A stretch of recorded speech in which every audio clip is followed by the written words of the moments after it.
Hello guys, তো এখন চলে যাচ্ছি আমি আমার বার্থডে গিফট কেনার জন্য। তো এখন রেডি হয়ে গেছি আর এখন ঘর থেকে বেরিয়ে গেছি। আর সাথে আছে আমার হাজব্যান্ড আর আমার আদিক। তো আমি এখন গাড়িতে বসে আছি আর এখন চলে যাব গিফট কেনার জন্য।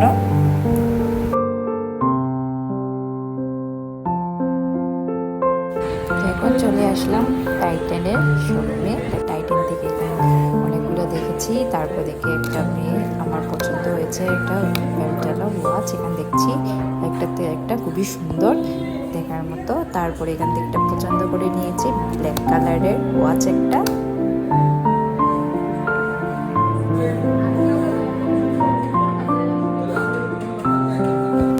ওইটা আমার খুবই ভালো লেগেছে ব্ল্যাক কালারের। তো আমার হাজব্যান্ডকে বললাম এটা আমি এখন কিনে নেবো, তো এটা কিনে নিয়েছি। এটা আমার বার্থডে গিফট।